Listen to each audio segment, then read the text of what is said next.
by the team yesterday. That list, which now includes 13 players, also includes the tight end Travis Kelce. So now what for Kansas City? If Hill and Kelce do miss Sunday's game, that obviously would be a massive blow to Patrick Mahomes and the offense. The two combined for about half of all the team's receptions and touchdowns and yards. They're the only duo in the league that's both over 1,000 receiving yards. And waiting on the other side are the Pittsburgh Steelers, who, for as impossible as it is to believe, are sitting in prime position, Domonique, half a game out of first place in their division. This was the game on their schedule you figure, well, they can't possibly beat Kansas City. Now they may get him without Kelce and Hill. The Steelers are going to mess around and win that division, aren't they, Domonique Foxworth?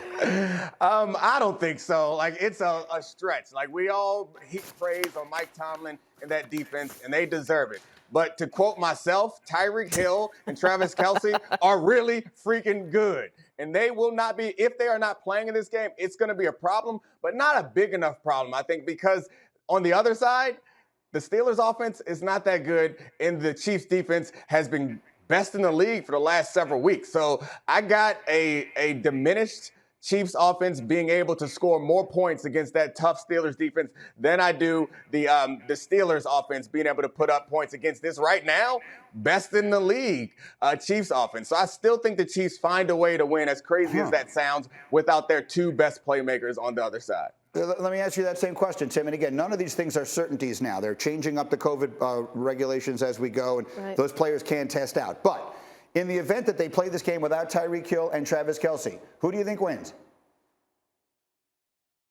Well, here's the thing, Greeny. Is just Kelce and Hill, or is it another 15 players? Because look at what's going on in Kansas City right now. It's not just about those two guys. If it was just about those two guys, then I think a lot of what Domonique is saying is right, because of who they have on the defensive side. And listen, can Pringle, McCole Hardman, and Noah Gray, can guys like that step up and be good enough in a game against Pittsburgh? Sure. But if all of a sudden this starts to look like a preseason game in December, which is what I think we've seen when we saw Cleveland play, I think it's an element of what we watched last night, I think it's a shame, quite honestly, especially when there are players. And I know you alluded to that guys can return to play quickly with the updated, protocol environment in the NFL. But the reality is, like, if guys are testing out, on Friday and Saturday, it may just not be enough time. And again, we could be looking at what we typically see in August and December, which is not good. What do you think, Kmart? So that question of can the Steelers beat the Chiefs on Sunday? Of course they can.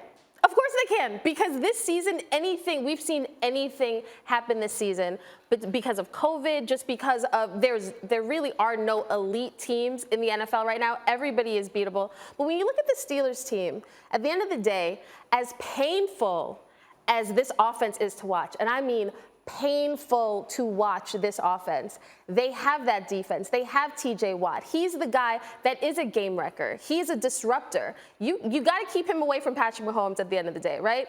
But you also have the best mega church preacher in Mike Tomlin. Like, talk about motivational speaker. It may not seem like much, but in these winnable games, he's got these guys feeling like they could do anything. And we've seen anything happen. That's why, is it likely? No.